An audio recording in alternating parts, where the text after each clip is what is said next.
আয়ুষের রক্ষা কবচ হিসেবে কুসুমকে বেছে নিল ইন্দ্রাণী গাঙ্গুলি। সম্পূর্ণ জানতে হলে দেখতে থাকো।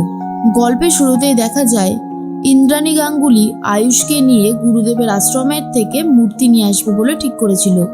কিন্তু সিঁড়ি থেকে নামতে গিয়ে ইন্দ্রাণী গাঙ্গুলির পায়ে এমন চোট লাগে যে ইন্দ্রাণী গাঙ্গুলি আর হেঁটে যাওয়ার ক্ষমতা তো দেখাতে পারেই না, উল্টে অবস্থা অনেকটাই খারাপ হয়ে যায়।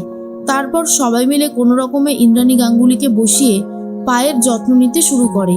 কেউ বরফ নিয়ে আসে, কুসুম আবার চুন হলুদ গরম করে নিয়ে আসে, আর ডাক্তারকেও খবর দেওয়া হয়ে যায়। ইন্দ্রাণী বলে, আমার পায়ের যে অবস্থা হয়েছে আমি এত সহজে হাঁটতে পারবো না। কিন্তু তাই বলে বাড়ির পুজোটা তো থেমে থাকতে পারে না। আয়ুষ, তুমি যাও, গিয়ে গুরুদেবের থেকে মূর্তিটা নিয়ে এসো। ঠিক সেই মুহূর্তেই তখনই আয়ুষ বলে, মা আমি একা যাব, তুমিও তো যাবে আমার সাথে। এরপর ইন্দ্রাণী বলে, আমার অবস্থা তো দেখতেই পাচ্ছ, আমার হাঁটার মতন অবস্থাই নেই, আর বলছো কি না এরকম ভাবে আমি যাব, এটা হয় না। তুমি অন্তত আমার জন্য হলেও মূর্তিটা নিয়ে এসো। এর মধ্যেই ঈশানের দেখা যায় যে অনুশ্রীকে নিয়ে গ্রামের বাড়িতে যাওয়ার কথা। ঈশান তখন বলে, মা আমি এক কাজ করি, ভাইদার সাথে বরং যাই। কিন্তু ইন্দ্রাণী গাঙ্গুলি বলেন, না, দাদাকে আমি কথা দিয়েছি যে তোমরা যাবে, তুমি গ্রামেই যাও। এরপরে কুসুম এসে ভালো করে চুন হলুদটা মাখিয়ে দেয় আর বলে, দেবীমা দেখবেন আপনার পায়ের ব্যথাটা একদম সেরে যাবে, আপনার আর কোনো কষ্ট হবে না। ইন্দ্রাণী গাঙ্গুলি বলে, সত্যি কুসুম, তুমি যেভাবে আমার খেয়াল রাখো, আমার যত্ন করো, আর কি বলবো বলো তো। কুসুম বলে, রাখতে তো হবেই, আপনি আমার দেবীমা বলে কথা। এর মধ্যে দেখা যায় আয়ুষ ঠিক করে সে একাই যাবে। কিন্তু হঠাৎ করেই ইন্দ্রাণী গাঙ্গুলির মনে পড়ে যায় গুরুদেবের বলা কথাটা। গুরুদেব বলেছিল এত সহজে আয়ুষকে একা ছাড়তে না, আয়ুষের জীবনে অনেক বড় একটা বিপদ আছে। সেই বিপদের কথা ভেবেই তখন ইন্দ্রাণী গাঙ্গুলি বলে, না, যেভাবেই হোক আমায় অন্য কাউকে পাঠাতে হবে। তাই কুসুমকে বলে, কুসুম, আয়ুষের না একা একা যাওয়াটা ঠিক হবে না, তুমি ওর সাথে যাও, গিয়ে মূর্তিটা নিয়ে এসো। তারপর এই বাড়িতে পুজোর আয়োজন করতে হবে। গুরুদেব যেমন যেমন বলেছে ঠিক তেমনই তো করতে হবে, বলো। কুসুম তখন বলে, আমি যাব দেবীমা, সেটা কি ভালো দেখাবে? তখন ইন্দ্রাণী গাঙ্গুলি বলে, কেন দেখাবে না, তুমি যাও, ঝট করে রেডি হয়ে চলে এসো, আয়ুষের সাথে তুমিও যাবে আনতে।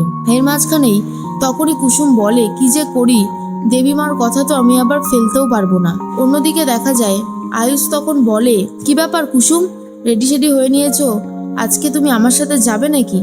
জানো তো কুসুম, আমি না ওই মেয়েটাকে কিছুতেই ভুলতে পারছি না। ইচ্ছে করে রাগিয়ে দিতে থাকে কুসুমকে, যাতে কুসুম আরো বেশি করে রেগে যায়, আর ভাবে আমারও ইচ্ছে করছে এই নোয়া বাঁধানোটা খুলে রেখে দিই। কিন্তু জানি তো যতবারই এটা খুলেছি ছোট স্যারের ততবারই বিপদ হয়েছে, তাই এটাও খোলা যাবে না। তাহলে যে এত রাগ হচ্ছে সেটা আর বলার মতন না। এরপর আয়ুষ ফোন করে ঈশানকে। আসলেই যে আয়ুষ ঈশানের সাথে মাঝে মধ্যে ফোনে কথা বলে সেটাই দেখাতে চাইছে কুসুমকে। এরপর অনুশ্রীর সাথে ছিল ঈশান, তাই গলা চেঞ্জ করে আর কথা বলতে পারে না। অনুশ্রীকে বলে, অনুশ্রী তুমি একটু গাড়িতে বসো, আমি এক্ষুনি আসছি। এই বলেই বাইরে বেরিয়ে এসে আবারও মেয়েদের গলার ভয়েসে কথা বলতে থাকে আয়ুষের সাথে। কুসুমকে এটা বোঝানোর চেষ্টা করে যে মেয়েদের সাথেই কথা বলছে আয়ুষ। এর মধ্যেই কুসুম ভাবে, কোন মেয়ের সাথে যে কথা বলছে ছোট স্যার সেটাই বোঝার বাইরে, আমি তো বুঝতেই পারছি না। আবার সাত করে নাম রেখেছে নয়না। তখনই আয়ুষ বলে, নামটা খুব ভালো হয়েছে না কুসুম? কুসুম বলে, আমি কিছু জানি না, আমাকে এখান থেকে যেতে হবে, আপনি চলুন তাড়াতাড়ি। ঈশান বলে, ভাইদা জাদুঘরকে কিন্তু আজকে মনের কথাটা বলে দিস, আর কোনোভাবেই অপেক্ষা করিস না, হাতে কিন্তু সময় বড্ড বেশি কম। অনুশ্রী ভাবে, কার এমন ফোন এসেছিল যে ঈশান ফোনটা আমার সামনেও ধরতে পারলো না? ঈশান কি আবারও অন্য কোনো গন্ডগোলে জড়িয়ে গেল? এটাই ভাবছিল অনুশ্রী। এসে ডিরেক্ট জিজ্ঞেস করে, ঈশান তুমি কার সাথে কথা বলছিলে? ঈশান বলে, আরে আমি ভাইদার সাথেই কথা বলছিলাম। যাই হোক চলো, আমাদেরকে তো আবার ফিরতে হবে। এর মধ্যেই অনুশ্রী তো সন্দেহ করতে থাকে ঈশানকে, আর কুসুম সন্দেহ করতে থাকে আয়ুষকে।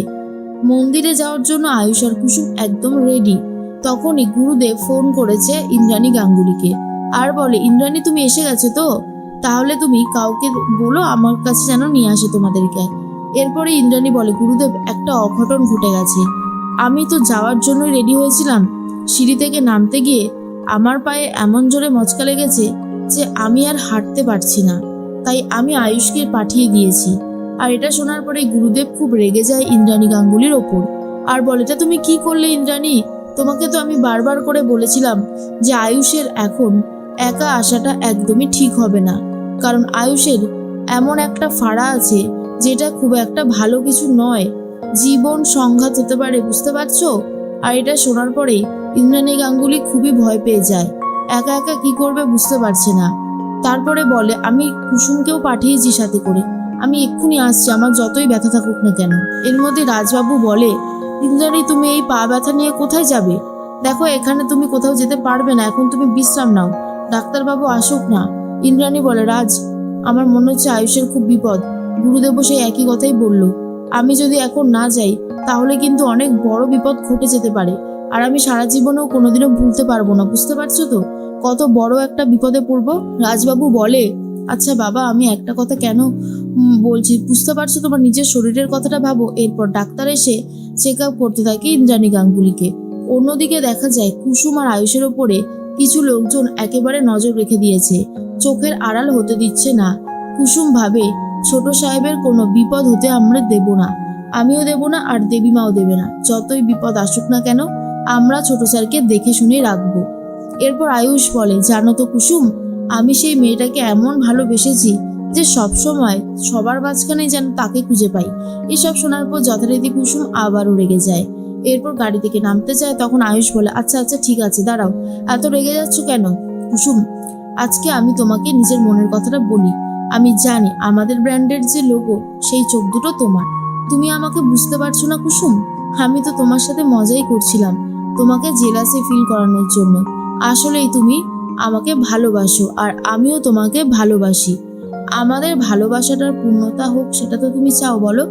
আমাদেরকে এক সূত্রে বাঁধতে গেলে বিয়ে করতে হবে, তুমি আমায় বিয়ে করবে কুসুম?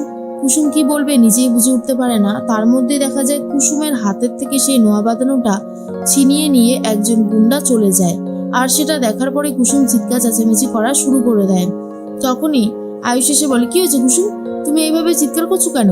কুসুম বলে, আমার সোনার গয়নাটা নিয়ে চলে গেল ওই লোকটা। আর এটা শুনে রীতিমতো অবাক হয়ে গেছে আয়ুষ, আর তারপরেই সেই গুন্ডাটাকে ধরবে বলে আয়ুষ নিজেও ছুটতে শুরু করে। কুসুম ভাবে, ছোট সাহেবের আবার কোনো বিপদ হবে না তো? এর মধ্যেই ইন্দ্রাণী গাঙ্গুলি ভাবে, কুসুমকে তো পাঠিয়েছি, কুসুম ঠিকই আয়ুষকে রক্ষা করবে, কুসুমকে আয়ুষের রক্ষা কবচ বানিয়েছে ইন্দ্রাণী গাঙ্গুলি।